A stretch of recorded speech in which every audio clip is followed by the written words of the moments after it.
तोच कालिदासाचा मेघदूताचा मार्ग आहे. त्याच्यानंतर एक डॉक्टर भावे म्हणून होते, त्यांना पण याचं अट्रॅक्शन वाटलं आणि त्यांनी विमानातून तो मार्गाचा प्रवास केला. हा जो मेघदूताचा मार्ग आहे कालिदासाचा, त्यांनी पण हे एस्टॅब्लिश केलं की यस, की हा जो मार्ग आहे या मार्गावर पाऊस आपला जातो, साऊथ वेस्ट मान्सून, ज्यातून आपल्याला पाऊस मिळतो. नागपूरला पाऊस किंवा विदर्भाला पाऊस हा 2 ठिकाणून मिळतो, जे आपल्याला काही जणांना माहिती असेल. एक तर तो अरबी समुद्रावरनं येणारे वारे असतात, त्याच्यातनं पाऊस मिळतो. दुसरे बंगालच्या उपसागरावरनं येणारे, त्याच्यामुळे आपल्याला दोन्हीकडनं वेगवेगळ्या मार्गाने पाऊस मिळतो, वेगवेगळ्या टप्प्यात मिळतो. तर साऊथ वेस्ट मान्सूनचा मार्ग म्हणजे कालिदासाचा मार्ग आहे. मग या मार्गावर आम्ही फिरणे सुरू केलं. आम्ही रामटेकपासून सुरुवात केली आणि हा जो मार्ग आहे हा कसा आहे की रामटेक, विदर्भ, मध्य प्रदेश, त्याच्यानंतर बुंदेलखंड, मध्य प्रदेशातलाही बुंदेलखंड भाग, त्याच्यानंतर उत्तर प्रदेश आणि मग पुढे तो असाकडे हिमालयाकडे जातो.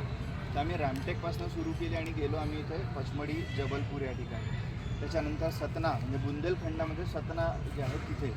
त्याच्यानंतर चित्रकूट जे उत्तर प्रदेश आणि मध्य प्रदेशच्या बॉर्डरवर आहे आणि मग पुढे तो तिकडे जातो. याच्यातला एक पार्ट कुरुक्षेत्र पण आहे जे हरियाणामध्ये आहे.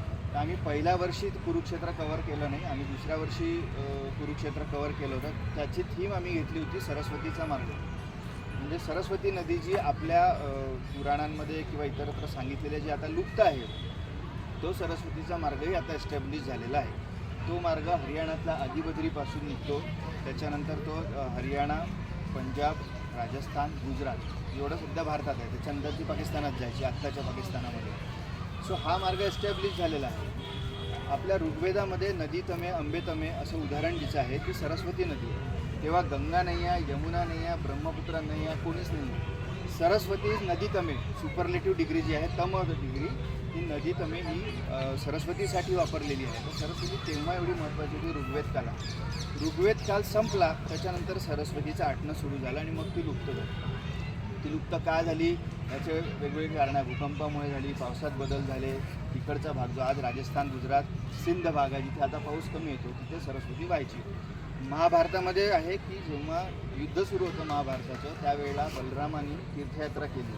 तो युद्धात सहभागी झाला नव्हता बलराम, त्यांनी तीर्थयात्रा केली आणि तो प्रभासपट्टण क्षेत्री गेला. तिथे त्यांनी सरस्वतीचं लिहून ठेवलेलं आहे. प्रभासपट्टण म्हणजे आजचं सोमनाथ किंवा द्वारका सोमनाथ म्हणजे प्रभासपट्टण. तिथे आजही तुम्ही गेला तर सरस्वतीचं कुंड वगैरे असं तिथे करून ठेवलेलं आहे. तर सरस्वती नदीची मी सांगतो हरियाणातला आदिबद्री म्हणजे जो हिमालयाचा पायथा आणि हरियाणाची सुरुवात, इथून निघालेली सरस्वती या 4-5 राज्य कव्हर करत गुजरातमध्ये जायची आणि या सगळ्या मार्गावर ती वाहत होती. तिथे मोठमोठी शहर आहे. तिकडे तो एक स्वतंत्र व्याख्यानाचा विषय आहे. तुम्ही फक्त जस्ट एक आउटलाईन देऊन थांबतो, तिकडे आलं काय तर सांगेल.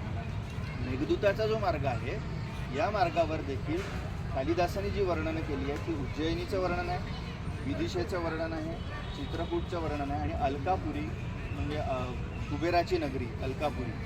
आज ते आपण एस्टॅब्लिश करू शकत नाही की अलकापुरी कुबेर कोण होता की काय होता. आणि मग कैलास पर्वताकडे मेघ जातात, हा एस्टॅब्लिश मार्ग आहे. त्यातले उज्जैनी जे शहर, रामटेक आपल्याला माहिती आहे की सगळ्यांची जवळ आहे, त्याच्यावर मी फार हे नाही. पण आम्रकूट असेल, आम्रकूट म्हणजे पचमढी आणि नंतर तिकडे अमरकंटक, नर्मदेचा उगम, हे आम्रकूट, तिथे आंब्याची झाडं आहे, तिथेच कशा प्रकारचं पर्वत आहे, तिथली जैवविविधता कशी आहे, हे सगळं कालिदासाने लिहून ठेवलं आहे. ज्यांना संस्कृत समजत नाही, संस्कृतमधलं मूळ ग्रंथ वाचता नाही, त्यांच्यासाठी खूप साऱ्या जणांनी कालिदास अनुवादित करून ठेवला. शांता शेळकेंचा अनुवाद सर्वाधिक सुंदर अनुवादांपैकी एक आहे.